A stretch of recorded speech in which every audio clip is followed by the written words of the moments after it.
Assalamualaikum warahmatullahi wabarakatuh.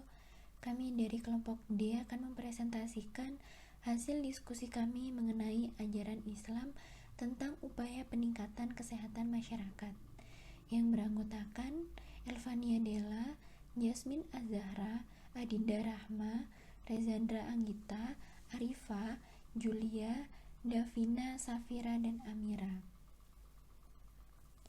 Kesehatan merupakan salah satu faktor penting bagi kehidupan manusia, karena dengan kondisi sehat, manusia bisa beraktivitas dengan nyaman dan banyak berbuat kebaikan dengan memberi manfaat kepada sesama.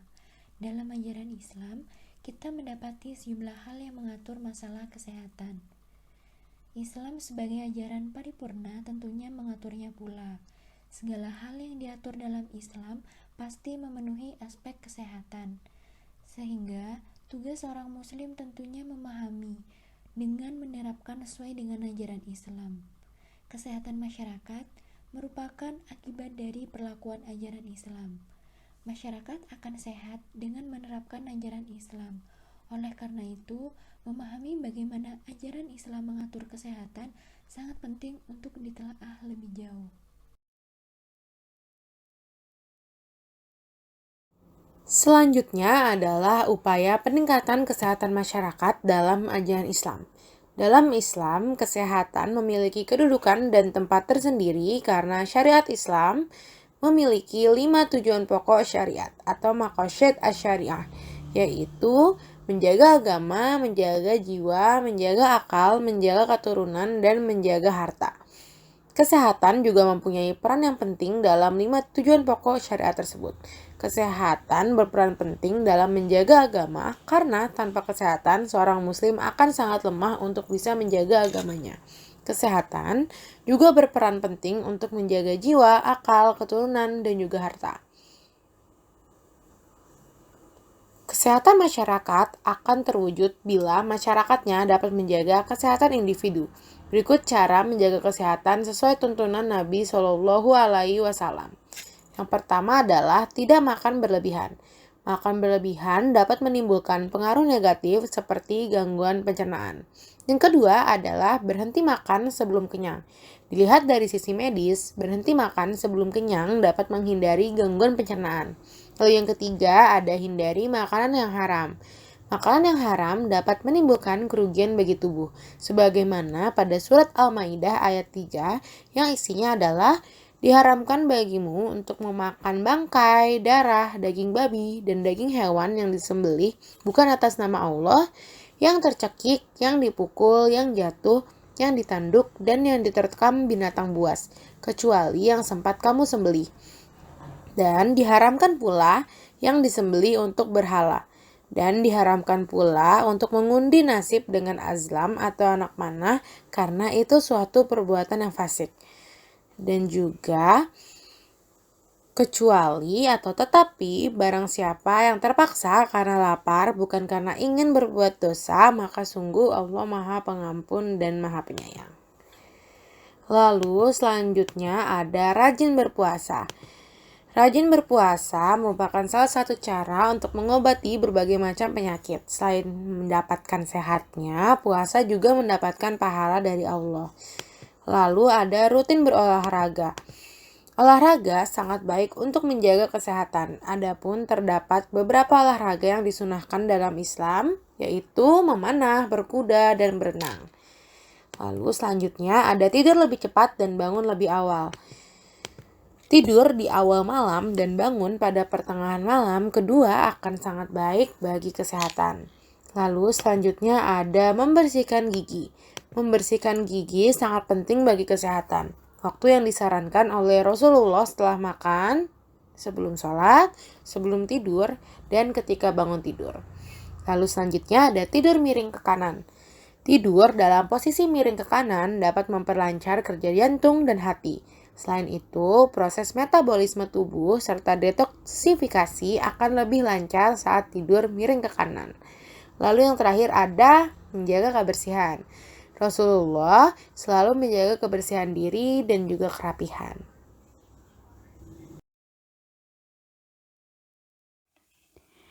Selanjutnya, upaya peningkatan kesehatan lingkungan dalam perspektif Islam.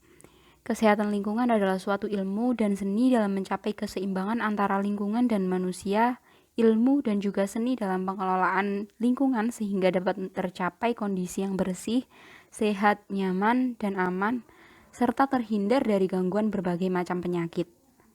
Sesungguhnya agama Islam telah sejak lama memberikan perhatian terhadap pendidikan kesehatan lingkungan hidup sebagaimana dapat dilihat dalam Al-Quran, hadis, dan pendapat para ulama. Penekanan utama ajaran Islam terhadap pendidikan lingkungan adalah bahwa agama Islam menekankan urgensi hidup bersih dan suci. Islam mengajarkan pentingnya menjaga kebersihan diri dan lingkungan. Kebersihan lingkungan sangat berpengaruh terhadap keselamatan manusia yang ada di sekitarnya.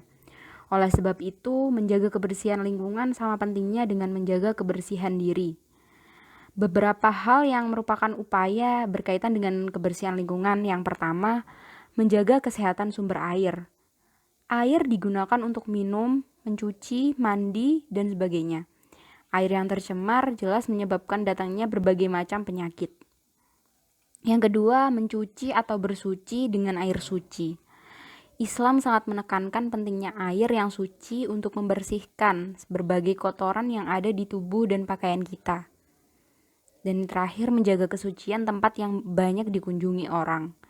Jika kotor, tempat tersebut dapat menjadi sarang penyakit dan mudah menjangkiti banyak orang dalam waktu yang bersamaan.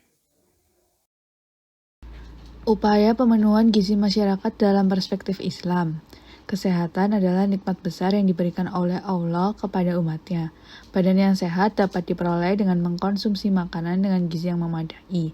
Makanan dan minuman yang dikonsumsi hendaknya makanan dan minuman yang halalan atau halal dan thayyiban atau baik, serta tidak berlebih-lebihan.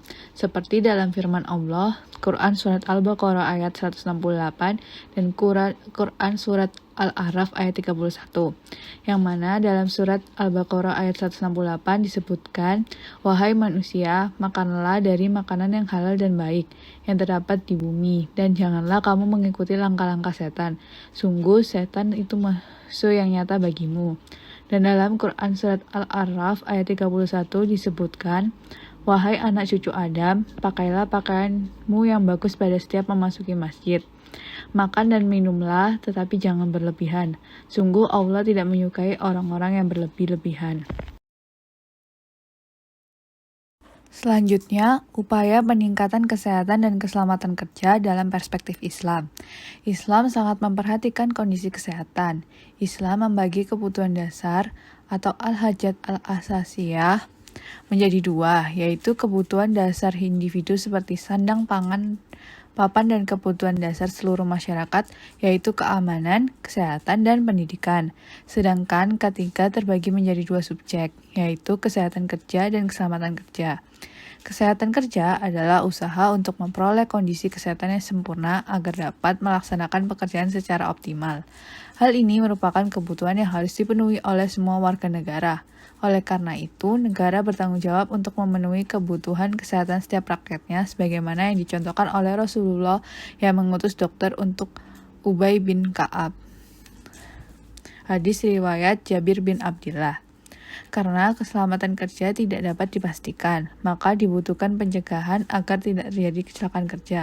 Pencegahan ini merupakan tanggung jawab pengusaha, seperti pada Al-Quran Surat Al-Baqarah ayat 195, yang menyebutkan, "Dan janganlah kamu jatuhkan diri sendiri ke dalam kebinasaan dengan tangan sendiri, dan berbuat baiklah. Sungguh, Allah menyukai orang-orang yang berbuat baik." Ayat tersebut menyeratkan bahwa menjaga keselamatan kerja merupakan hal yang wajib dilakukan. Upaya peningkatan promosi kesehatan dalam perspektif Islam. Promosi kesehatan adalah upaya intervensi untuk mengubah perilaku masyarakat melalui pendidikan dan pengetahuan. Salah satu cara untuk melakukan promosi kesehatan adalah dengan berdakwah, mengajak umat Islam untuk satu sama lain memahami dan mengetahui hal yang baik dan hal yang buruk. Cara lainnya juga bisa melalui wakaf, yaitu memberikan sumbangan materi untuk kebaikan masyarakat yang nantinya dapat digunakan untuk masukan dalam program promosi kesehatan. Contoh lain adalah pada saat khotbah Jumat, di mana Promotor kesehatan bisa membicarakan permasalahan agama serta permasalahan yang menimpa kaum muslim. Pada saat itulah, promotor kesehatan memanfaatkan saluran komunikasi tersebut dengan mengintervensi promosi kesehatan berdasarkan sudut pandang masyarakat serta perilaku masyarakat. Selanjutnya ada upaya peningkatan epidemiologi dalam perspektif Islam. Islam menjelaskan berbagai cara pencegahan penyakit menular juga mencegah penyebarannya. Di antaranya adalah dengan karantina penyakit. Nabi Muhammad SAW bersabda, "Jauhkanlah dirimu sejauh 1 atau 2 tombak dari orang yang berpenyakit lepra, dan larilah dari penderita lepra sebagaimana kamu lari dari harimau." Menurut hadis riwayat Bukhari. Islam juga mengajarkan prinsip-prinsip dasar pencegahan dan penanggulangan berbagai penyakit infeksi yang membahayakan masyarakat, misalnya wabah kolera dan cacar. Sesuai dengan sabda Rasulullah SAW, "Janganlah engkau masuk ke dalam suatu daerah yang sedang terjangkit wabah, dan bila dirimu berada di dalamnya, janganlah pergi meninggalkannya." Hadis riwayat Bukhari. Selanjutnya adalah aspek biostatistika dan kependudukan dalam upaya peningkatan kesehatan masyarakat. Pandangan mengenai masalah kependudukan. Islam adalah agama yang komprehensif, yang artinya di dalam Islam terdapat aturan yang menyeluruh terkait dengan kehidupan manusia. Dalam menjalankan kehidupan, umat Islam dihadapkan pada keadaan di mana ia melakukan hubungan dengan Sang Khalik, Allah Subhanahu wa Ta'ala, atau hablum minallah, dan hubungan dengan sesama manusia atau hablum minannas. Bicara kependudukan artinya bicara terkait dengan hubungan manusia dengan manusia lainnya. Namun, yang tidak dapat dipisahkan adalah bahwa meskipun yang dilakukan merupakan hubungan di antara manusia, aturan Allah Subhanahu wa Ta'ala tetaplah harus dijalankan.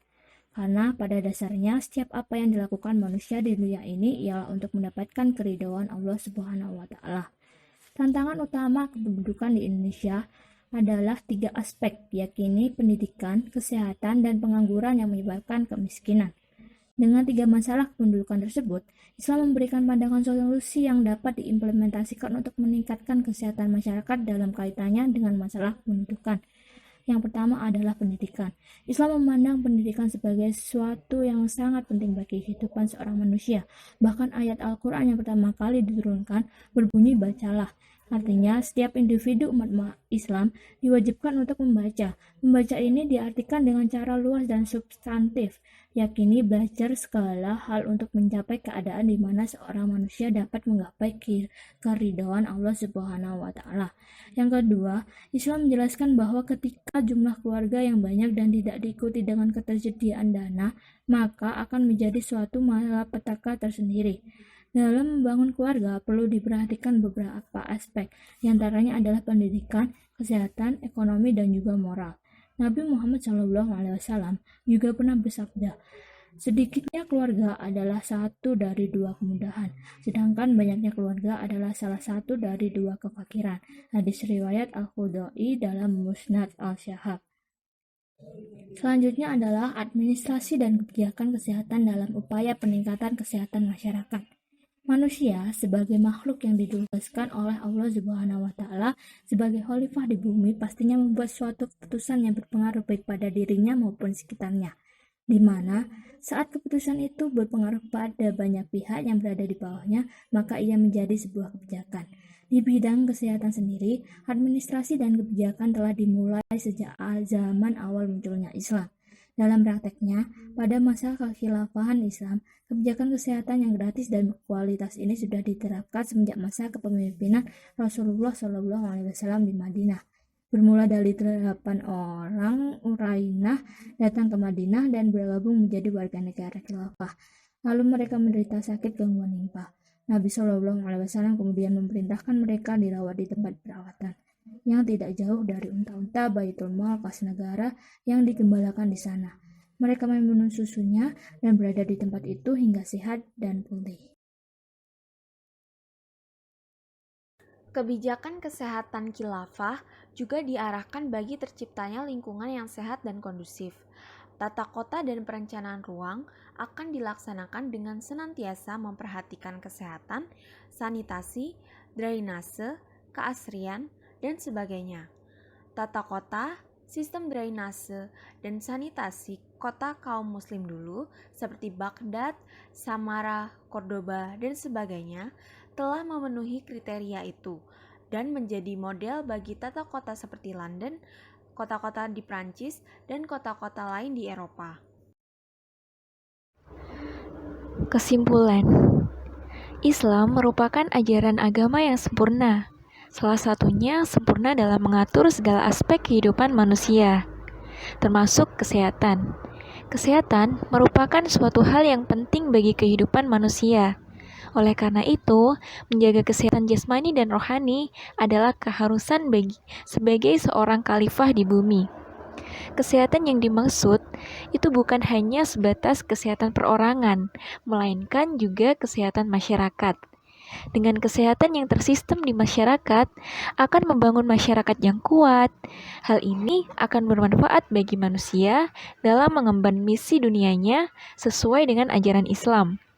Islam juga telah meletakkan prinsip-prinsip kesehatan masyarakat yang ada dalam Al-Quran dan Sunnah sebagai pokok ajaran yang sudah cukup bagi manusia untuk membangun kesehatan masyarakat. Pada Quran Surat Al-Ahzab ayat 36 yang artinya, dan tidaklah patut bagi laki-laki yang mukmin dan tidak pula bagi perempuan yang mukmin apabila Allah dan Rasul-Nya telah menetapkan suatu ketetapan akan ada bagi mereka pilihan yang lain tentang urusan mereka, dan barang siapa mendurhakai Allah dan Rasul-Nya maka sungguhlah dia telah sesat yang nyata. Islam dalam perspektif kesehatan masyarakat memiliki peran yang signifikan dalam meletakkan nilai-nilai dasarnya, seperti dalam perspektif promosi kesehatan, administrasi kebijakan kesehatan, keselamatan dan kesehatan kerja, kependudukan dan biostatistika, epidemiologi, kesehatan lingkungan, maupun gizi. Islam berperan dalam meletakkan pondasinya. Dengan menerapkan Islam secara kafah, maka bukan tidak mungkin tujuan kesehatan masyarakat akan tercapai. Berikut adalah daftar pustaka yang kami gunakan sebagai bahan rujukan. Sekian penjelasan dari kelompok kami, kurang lebihnya mohon maaf. Terima kasih. Wassalamualaikum warahmatullahi wabarakatuh.